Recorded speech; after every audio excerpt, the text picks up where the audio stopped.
My name is Brian Taylor, and I've spent 18 years of my life believing that numbers don't lie.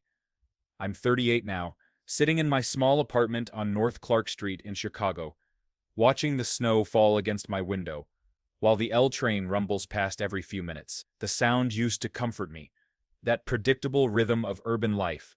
Now it just reminds me of how everything I thought I knew about my career, my company, and my own integrity came crashing down in the span of 3 months. To continue listening to this beautiful and special story, please leave your like and subscribe to the channel. Write your name and the city you're watching from so I can include a special greeting for you in a future story. I worked for Hamilton and Keller, one of those mid-tier accounting firms that occupy the 20th floors of glass towers in the Loop. You know the type: marble lobbies, expensive coffee machines, and partners who drive BMWs but complain about client budget. For nearly 2 decades, I was their go-to guy for tax compliance. Not the flashiest job, but it paid well, and I took pride in doing it right. My colleagues used to joke that I was like a human calculator. But what they didn't understand was that behind every number was a rule, a law, a standard that meant something. The first red flag appeared on a Tuesday morning in October. I was reviewing the quarterly filings for our executive compensation packages when I noticed something odd. The deductions claimed for business development expenses were astronomical, almost triple what they'd been the previous year. At first, I thought it was a clerical error. Maybe someone had input the wrong figures, or there was a decimal point in the wrong place. These things happen, even in the best firms. But when I dug deeper, pulling the supporting documentation from our secure servers, I realized this wasn't a mistake. The expenses were real, but they weren't business development. They were personal. Golf memberships at exclusive clubs, family vacations labeled as client entertainment, luxury cars registered as company vehicles, but parked in executive driveway. The paper trail was sophisticated, layered with enough corporate jargon and cross-references to confuse an audit, but it was there if you knew how to look. I remember sitting at my desk that evening, long after the office had emptied, staring at the documents spread across my monitor. The Chicago skyline twinkled beyond the windows, and I could hear the distant hum of traffic on Lower Wacker. This was my city, the place where I'd built my career on the foundation of doing things the right way. And here I was, looking at evidence that my own firm was playing fast and loose with tax law, using the kind of aggressive interpretations that danced dangerously close to fraud. The worst part wasn't the deceptions themselves, it was realizing how long they'd been happening right under my nose. I've always been the kind of person who follows protocol. When you work in compliance, you learn that there's a right way to handle problems, a chain of command that exists for good reason. So the next morning, I scheduled a meeting with my direct supervisor, Margaret Chen, a sharp woman in her 50s who'd always respected my work and judgment. Margaret's office smelled like the lavender tea she constantly sipped, and her desk was organized with the precision of someone who genuinely cared about detail. I'd prepared a folder with copies of the most egregious examples, thinking this would be a straightforward conversation about correcting some errors and tightening our internal controls. "Brian, what's on your mind?" she asked, not looking up from her computer screen. I laid out the documents carefully, explaining what I'd found in terms that were clear but not accusatory. I talked about the pattern of questionable deductions, the lack of proper documentation, the potential exposure we faced if these items were challenged in an audit. I was thorough, professional, factual. Margaret listened, occasionally nodding, but I could see something change in her expression as I continued. It wasn't surprise or concern, it was discomfort, the kind of look you get when someone tells you something you already know but were hoping to avoid discussing. "Have you shared this with anyone else?" she asked when I finished. "No, I came to you first. I thought we should address it internally before." "Good. That's good, Brian." She closed the folder without really examining the contents. "Let me take this up the chain. These kinds of interpretations can be complex, and there might be context you're not seeing. I'll get back to you." Days passed, then a week, then 2 weeks. Every time I asked about the status, Margaret gave me the same polite dismissal. "Still working on it, Brian. These things take time." But I could feel the temperature in the office changing. Conversations stopped when I entered. Colleagues who used to grab coffee with me suddenly seemed too busy. At the monthly department meeting, when I raised questions about strengthening our documentation procedures, I was met with uncomfortable silence and quick changes of subject. It was like watching myself become invisible in real time. After 18 years of being the guy people came to for answers, I was suddenly persona non grata. The message was clear even if nobody said it out loud. "Drop it, Brian. This isn't your problem to solve. The loneliness hit me hardest during my evening walks along the lakefront. Chicago's October air carries a bite that cuts through your jacket, and Lake Michigan stretches out like a dark mirror reflecting the city lights. I'd walk for hours, trying to make sense of what was happening. How do you spend nearly 2 decades building relationships based on trust and expertise, only to have them evaporate the moment you try to do the right thing? 3 weeks after my conversation with Margaret, I was called into a conference room on the 22nd floor, executive territory. The room had floor-to-ceiling windows with a view of Grant Park, leather chairs that probably cost more than my monthly rent, and a mahogany table polished to a mirror shine. Sitting around that table were the people who ran my professional life. Margaret, our department head David Kowalski, and 2 partners I'd only ever seen at company events. Robert Hamilton himself was there, one of the founding partners, a man in his 60s with silver hair and the kind of confident demeanor that comes from never having to worry about money. The other was Jessica Keller, younger, sharp-eyed, with a reputation for aggressive client service that bordered on ruthless. "Brian, thanks for joining us," Hamilton said, gesturing to an empty chair. "We wanted to discuss your recent concerns about our executive compensation procedure." I sat down and immediately felt the weight of their collective attention. This wasn't going to be the collaborative problem-solving session I'd hoped for.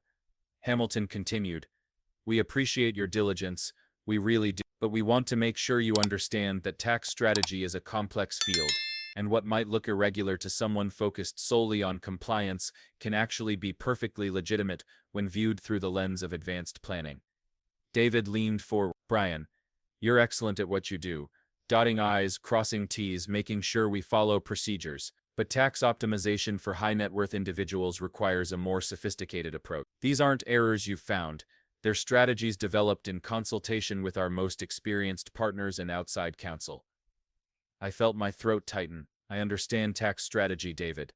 I've been doing this for 18 years. But some of these deductions are well within established precedent." Jessica interrupted. "We've had these structures reviewed by specialists. The documentation you're questioning meets all necessary requirements." The room fell quiet except for the distant sound of traffic 22 floors below. I looked around the table at faces that had suddenly become masks, professional and polite, but completely closed off from genuine discussion. "I'm not trying to create problems," I said carefully. "I'm trying to prevent them. If the IRS decides to take a closer look at these filings." "The IRS," Hamilton said with a slight smile, "has bigger fish to fry than reviewing properly documented business expenses. And frankly, Brian, that's not really your area of concern. Your job is to ensure compliance with filing procedures, not to second-guess strategic decisions made at the partnership level."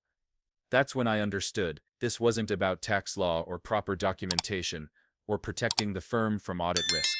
This was about me knowing my place and staying in. After the meeting with the partners, I made one last attempt to handle things through proper channels. I requested a meeting with Human Resources, figuring that if this was truly about organizational roles and responsibilities, HR could help clarify the situation and maybe provide some guidance on how to address my concerns appropriately. The HR director, Linda Morrison, had always struck me as someone who took the company's stated values seriously. She'd been with Hamilton and Keller for 12 years, had handled various employee issues with fairness, and I genuinely believed she would listen to my concerns with an open mind. Her office was smaller than the executive conference room but felt more welcoming, with family photos on her desk and a Cubs pennant on the wall, a touch of personality that made me hope for a more human conversation. "Brian, I understand you've raised some questions about certain filing procedures," Linda began, consulting a notepad. "I want to make sure we address any concerns you might have about your role or responsibility." I explained my situation again, focusing not on the specific tax issues, but on my professional obligation to flag potential compliance problems. I talked about my 18 years with the firm, my track record, my commitment to protecting the company's interests. Linda listened patiently, occasionally jotting notes. When I finished, she set down her pen and looked at me with what I initially mistook for sympathy. "Brian, I appreciate your dedication. I really do, but I think there's been some confusion about scope of responsibilities here." She leaned back in her chair. "Your expertise is in compliance procedures, making sure forms are filed correctly, deadlines are met, documentation is properly formatted. The strategic tax planning decisions you're questioning, Those are made by partners with decades of experience and specialized knowledge that frankly goes beyond your training. I felt something cold settle in my stomach. Linda, I'm not questioning anyone's expertise. I'm pointing out potential legal issues that could expose the firm to. This isn't your place to intervene, Brian. The words hit me like a physical blow. After 18 years of being told I was valuable, trusted, essential to the firm's operations, I was being told that my professional judgment, the very thing I'd been hired for, was irrelevant when it mattered most. I'm sorry, I managed to say. You're not a partner. You're not on the executive committee. You don't have the full picture of these client relationships or the strategic considerations involved. Your job is to execute the procedures you're given, not to evaluate the business decisions behind them. She said it so matter-of-factly, as if she were explaining basic organizational structure to a new employee. But what I heard was, know your place, shut up, and do what you're told. I sat there for a moment, processing the fact that my own HR department was essentially telling me to ignore potential legal violations because they weren't my place to intervene. The Cubs pennant on the wall seemed to mock me, even in a losing season. At least the players were allowed to try. Is that your official position? I asked quietly. That compliance staff shouldn't raise concerns about potential legal issues? My official position is that you should focus on your assigned responsibilities and trust that decisions above your pay grade are being made by people qualified to make them. I walked out of that office, feeling like I'd been erased. Not fired, not disciplined, but simply rendered irrelevant to the organization I'd served faithfully for nearly 2 decades. That night, I couldn't sleep. I sat in my kitchen, drinking coffee that had gone cold hours earlier, staring out at the lights of Lincoln Park. My apartment felt smaller somehow, like the walls were closing in on the life I'd built for myself. Everything I'd believed about professional integrity, about doing the right thing, about being valued for your expertise, it all felt like a naive fantasy. I'd spent 18 years believing that Hamilton and Keller was different from those companies you read about in the news. The ones where executives got away with bending rules because nobody had the courage to speak up. I thought we were better than that. I thought I worked for people who would want to know about potential problems so they could fix them. But as I sat there in the dark, I realized I'd been living in a carefully constructed bubble. The partners weren't ignorant of the questionable deductions. They were the architects of them. Margaret hadn't been taking my concerns up the chain. She'd been buying time while they figured out how to shut me down. And HR wasn't there to ensure ethical behavior.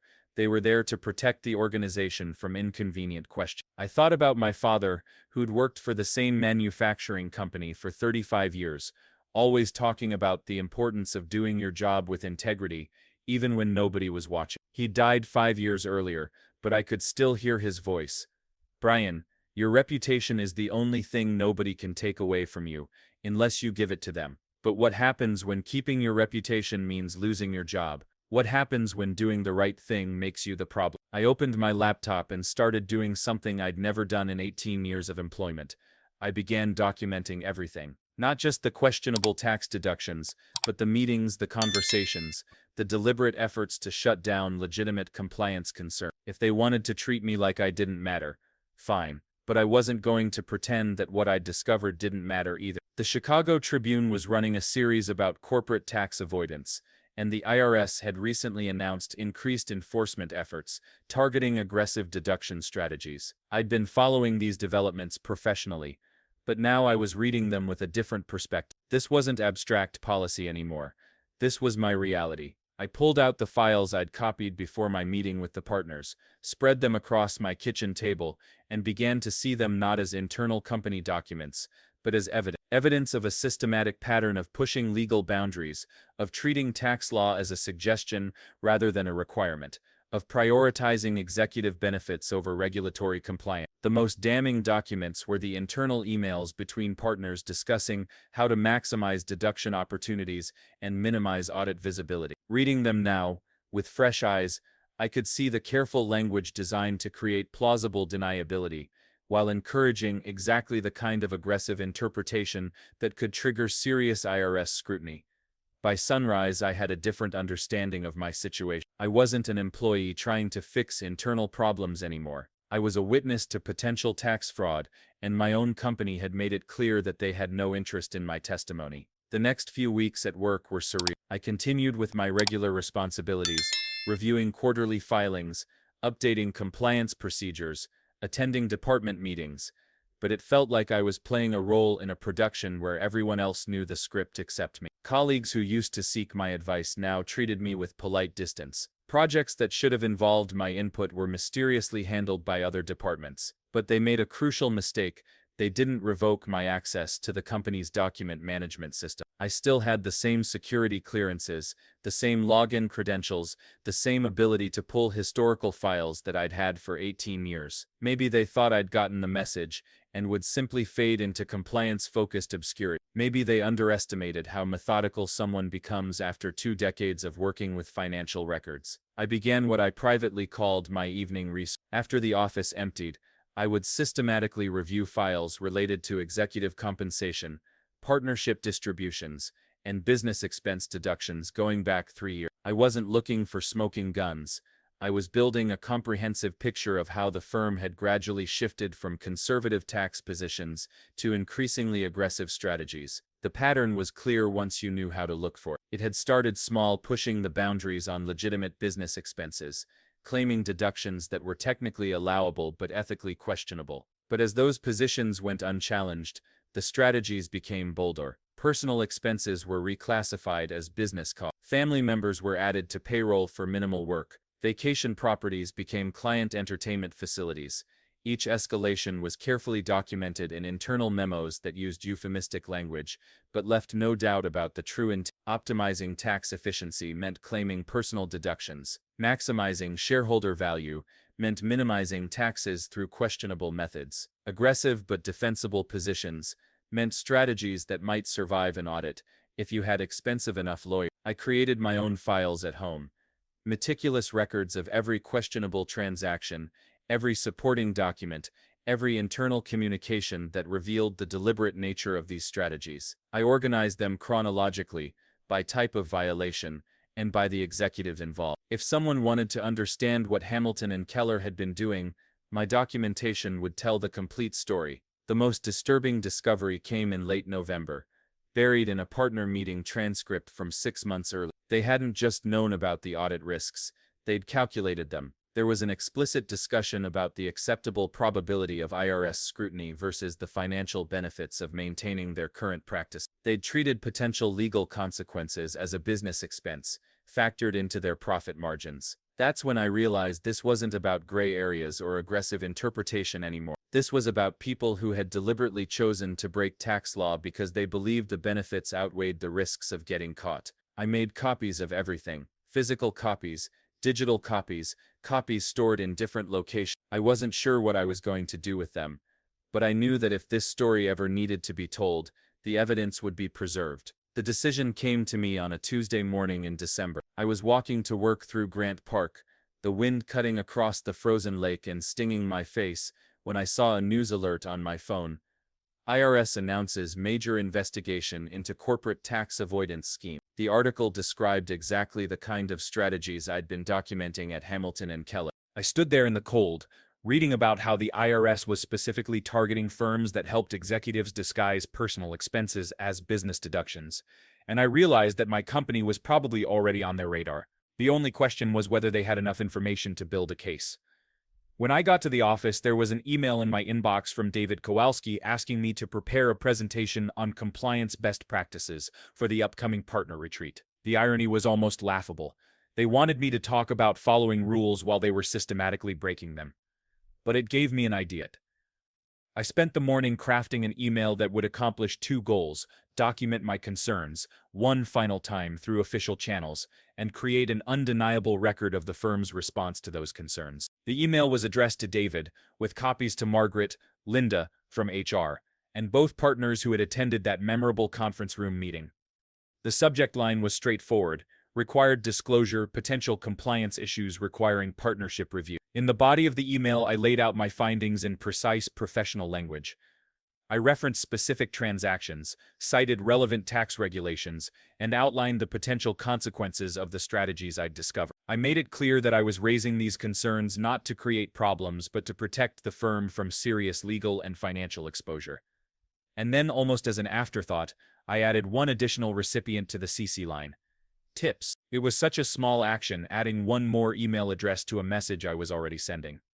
But I knew it would change everything. The IRS maintains that email address specifically for receiving information about potential tax violations, and every message sent there becomes part of an official record. I reread the email 3 times, checking every fact, every citation, every claim I was making. Everything was accurate, everything was documented, everything was professional. If Hamilton and Keller had legitimate explanations for the transactions I was questioning, they would have the opportunity to provide them, both to me and to the IRS.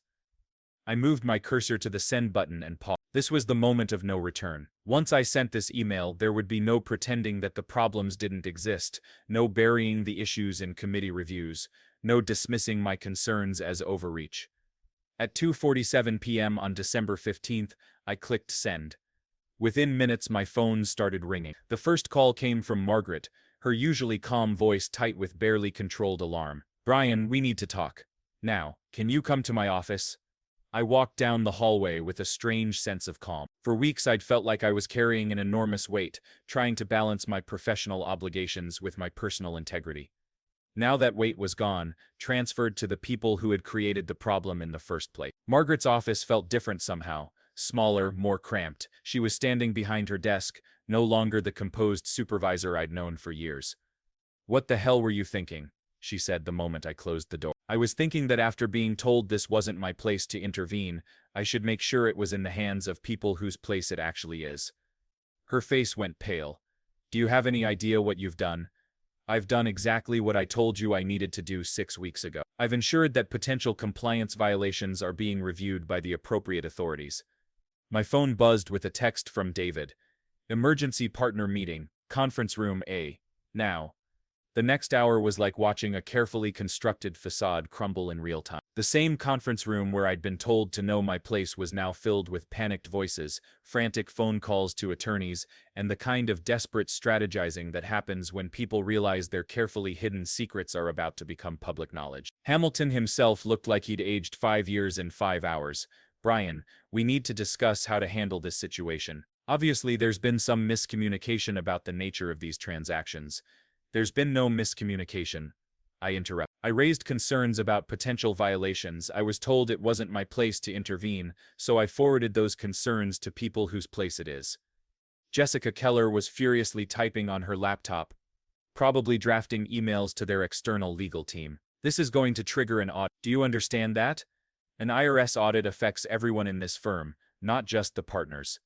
"Then maybe you should have addressed the issues when I first raised them instead of telling me to mind my own business." The most satisfying moment came when David, red-faced and sweating despite the December chill, tried to suggest that my email had been premature, and that we could still handle this internally.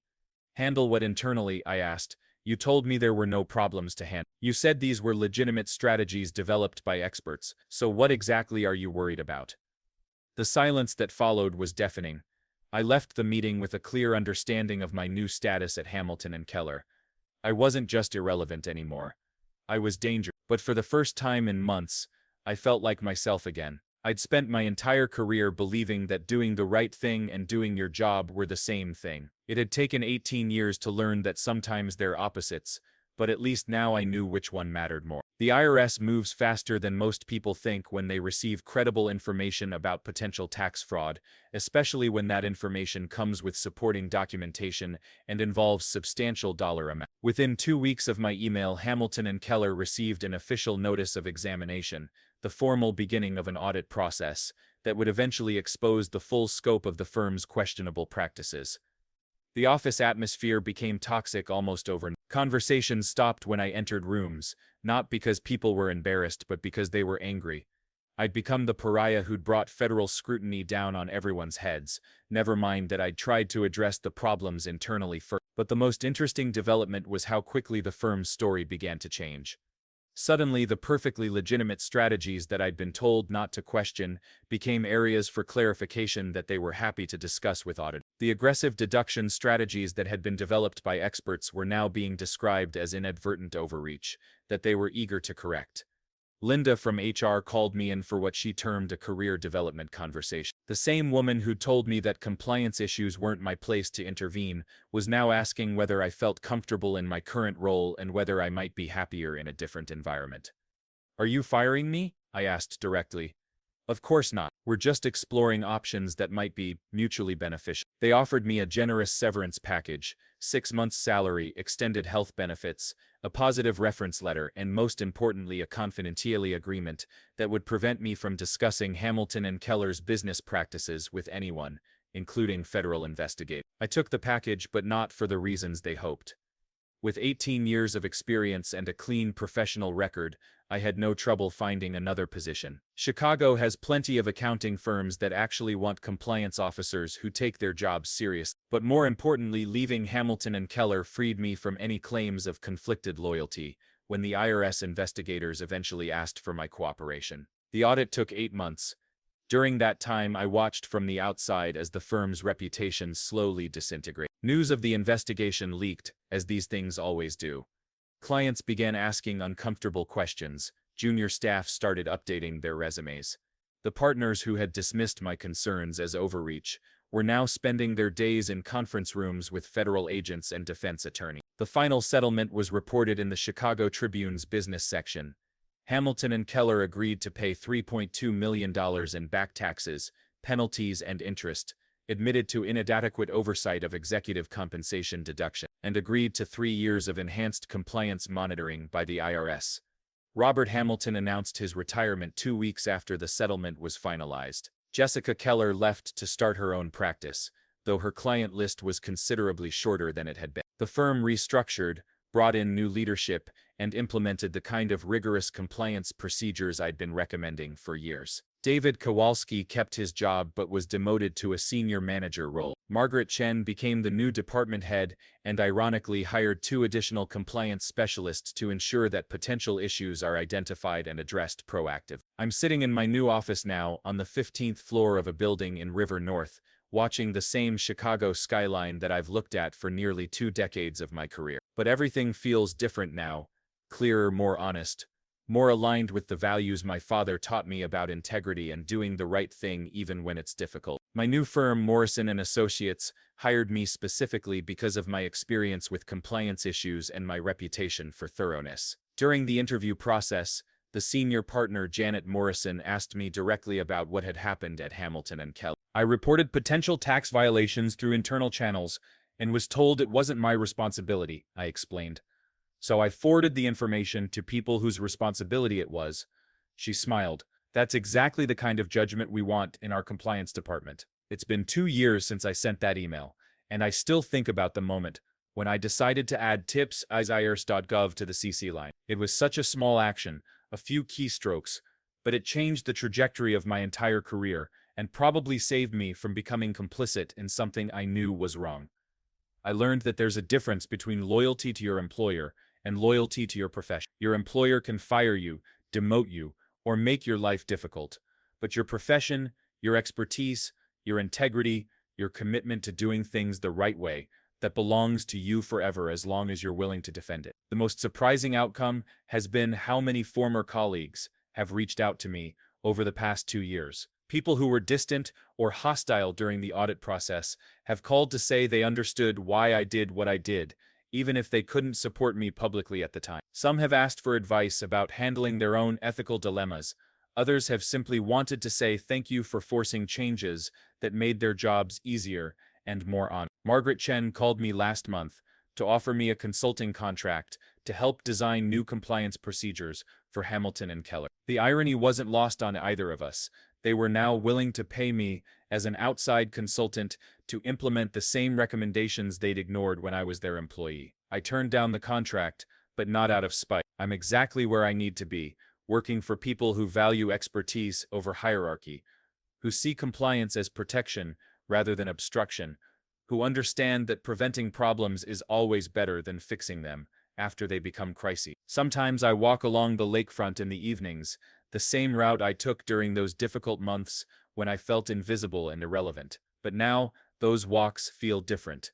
Peaceful instead of lonely, reflective instead of frustrate. I think about all the compliance officers and accountants and auditors who face similar choices every day, who wonder whether speaking up is worth the risk, who question whether their concerns really matter. I want them to know that their expertise does matter, that their professional judgment has value, that there are people and organizations who will respect their integrity even when their current employers don't. Most importantly, I want them to know that the truth really does find its way to the surface, but sometimes it needs a little help getting there. The decision to CC the IRS wasn't just about exposing tax fraud, it was about refusing to let other people define the boundaries of my professional responsibility. When they told me it wasn't my place to intervene, I realized that protecting the integrity of the tax system was everyone's place, especially those of us with the expertise to recognize when that system was being abused. I kept my reputation, I found better employment, and I can sleep peacefully knowing